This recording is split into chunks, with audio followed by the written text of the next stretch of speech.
ప్రస్తుతం మధుమేహం గురించి మనకు అంతో ఇంతో బాగానే తెలుసు. ఇదొకసారి వచ్చిందంటే పూర్తిగా నయమయ్యే సమస్య కాదని, మందులు, జీవనశైలి మార్పులతో దీన్ని అదుపులో ఉంచుకోవడం తప్పించి మరో మార్గం లేదని తెలుసు. రక్తంలో గ్లూకోజ్ అదుపు తప్పితే చూపు మందగించడం, నాడులు దెబ్బతినడం, పాదాల మీద పుండ్లు, ఇలా ఎన్నో రకాల అనార్థాలు వచ్చి పడతాయని కూడా తెలుసు. పరీక్షల్లో మధుమేహం బయటపడిన వెంటనే మందులు మొదలు పెట్టకుండా ఆలస్యం చేస్తున్నారు. అసలు మందులు అక్కర్లేదని కీటో, లో కార్బ్ డైట్, ఇంటర్మీడియట్ ఫాస్టింగ్తో మధుమేహాన్ని చక్కగా అదుపు చేయొచ్చని నమ్ముతున్నారు. అలాగే HbA1c విలువలు కూడా సహేతుకంగా లేవనే వాదనలు కూడా ఉన్నాయి. అసలు ఈ నమ్మకాలు, వాదనలో నిజమంతా? మధుమేహం గురించిన ఆసక్తికరమైన విషయాల గురించి డాక్టర్ని అడిగి ఇప్పుడు తెలుసుకుందాం.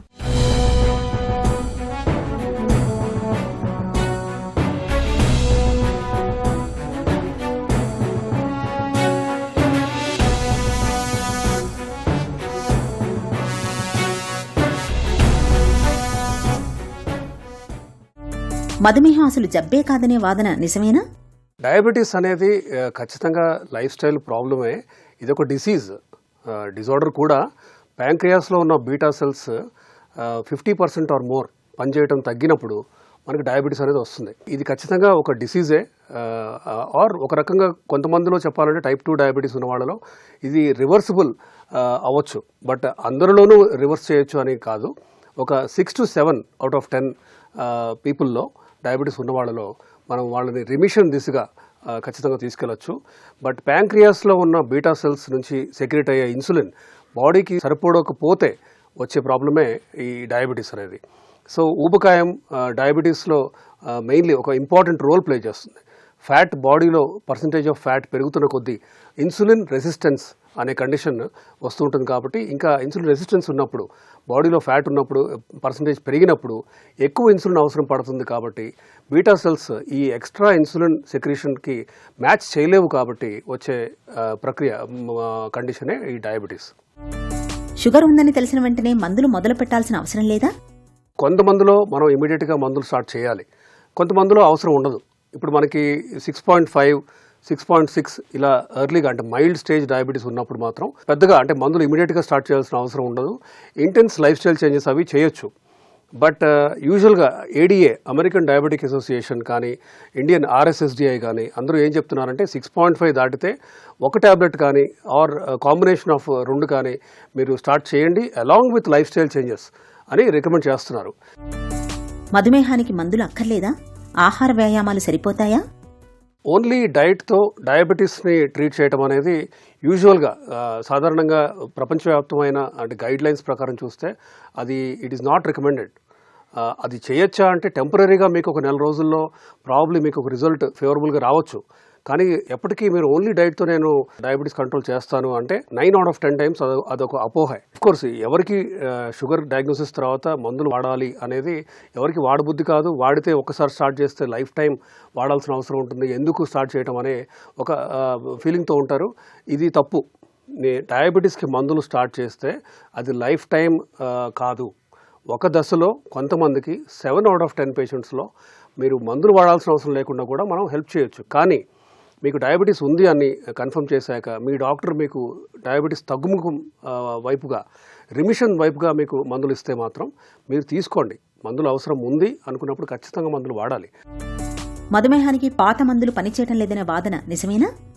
డయాబెటీస్కి మోస్ట్ లైక్లీ 90% మంది ఇండియాలో వాడే మందులు ఓల్డ్ మందులే.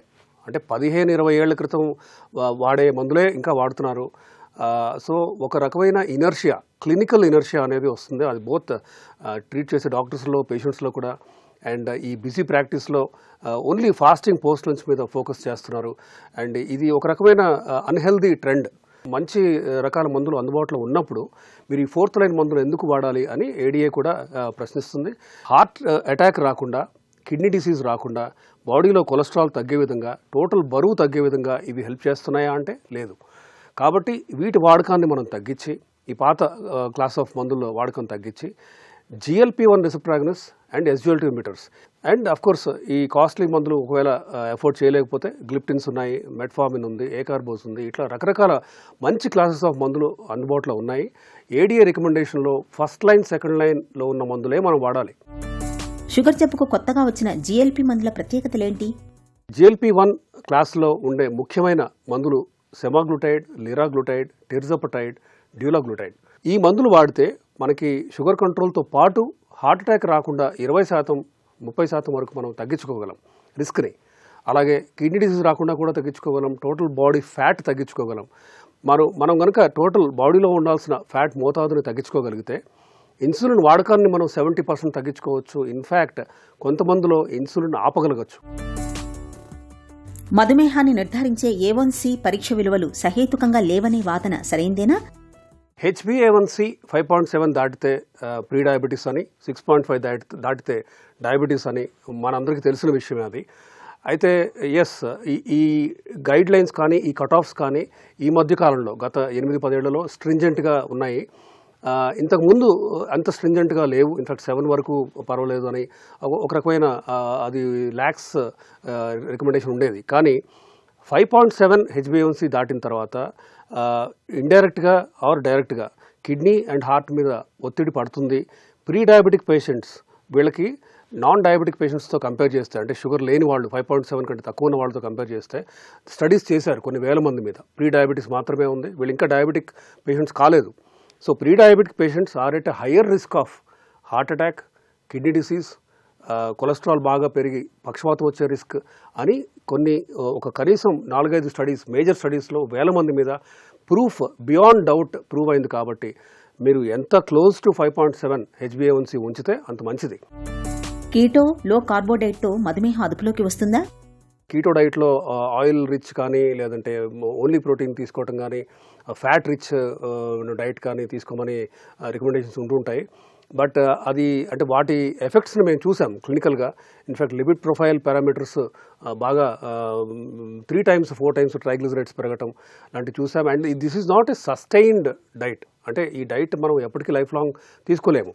అండ్ ఫైబర్ బాగా తగ్గిపోతుంది కాబట్టి కాన్స్టిపేషన్ కానీ రకరకాల ఇష్యూస్ రావచ్చు. మీకు టెంపరీగా you may get some weight loss. ఒక 6 కేజీలు 5 కేజీలు అలా మీరు తగ్గొచ్చేమో. కానీ అదే తగ్గిన ఎంతైతే తగ్గారో అంతే వేగంగా ఆ అమౌంట్ ఆఫ్ వెయిట్ లాస్ కూడా మీరు రీగెయిన్ కూడా చేయొచ్చు. కార్బ్ ఇంటేక్ కనుక తగ్గించుకుంటూ, అంటే ఈ సింపుల్ కార్బ్స్ ఎస్పెషల్లీ అది పాలిష్డ్ వైట్ రైస్ అవ్వచ్చు, దెన్ మైదా కానీ ఇవన్నీ కూడా కంప్లీట్గా అవాయిడ్ చేస్తూ తీసుకుంటే కాంప్లెక్స్ కార్బోహైడ్రేట్స్ మల్టీగ్రెయిన్తో ఉన్న అన్పాలిష్డ్ ఆర్ రైస్ అవ్వచ్చు, మల్టీగ్రెయిన్ రోటీ అవ్వచ్చు, ఆయిల్ లేకుండా పుల్కా లాగా. But carb intake overall per day మీకు బాడీకి కావాల్సిన క్యాలరీస్ని కార్బోహైడ్రేట్ నుంచి వచ్చే పర్సంటేజ్ని మీరు తగ్గించుకుని ప్లాంట్ ప్రోటీన్ నుంచి పెంచుకుంటూ, then of course carbs and fat బాగా తగ్గించుకొని ప్లాంట్ ప్రోటీన్ అండ్ ఫైబర్ పెంచుకుంటే మీకు మంచి షుగర్ కంట్రోల్ రావచ్చు. కానీ ఓన్లీ దీంతో సరిపోతుందా, మందులు అవసరం లేదా అంటే మోస్ట్ లైక్లీ మందులు అవసరం ఉంటుంది. మధుమేహులకు ఇంటర్మిటెంట్ ఫాస్టింగ్ మేలు చేస్తుందా? యూజువల్గా ఇంటర్మిటెంట్ ఫాస్టింగ్ అనేది we don't recommend. Full blown diabetic ఉన్నప్పుడు మీరు ఖచ్చితంగా చేయకూడదు. ఎందుకంటే బాడీని ఒక స్ట్రెస్లోకి నెడుతుంది, కార్టిసాల్ లెవెల్స్ పెరుగుతాయి, షుగర్ లెవెల్స్ పడిపోవటం మీరు వాడే మందుల వల్ల అవ్వచ్చు, షుగర్ లెవెల్స్ పడే రిస్క్ పెరుగుతుంది. కాబట్టి intermittent fasting is not for severe diabetics. Only mild ఇప్పుడిప్పుడే డయాగ్నోస్ అయిన డయాబెటిక్ అవ్వచ్చు, లేదంటే ప్రీ డయాబెటిక్ వాళ్ళలో intermittent fasting may help. But ఏంటంటే హైడ్రేషన్ మీరు చేసే ఈ 16 గంటల్లో ఫ్లూయిడ్ వాటర్ ఇంటేక్ మాత్రం సిగ్నిఫికెంట్గా ఉండేలాగా చూసుకోవాలి. మధుమేహం విషయంలో అవగాహనే కీలకం. పొరపాట్లకు, అశ్రద్ధకు తావివ్వకుండా మందులు, ఆహారం, వ్యాయామాలు, పరీక్షల విషయంలో తగిన జాగ్రత్తలు తీసుకోవాలి. అప్పుడే మనం నిబ్బరంగా ఉండగలం.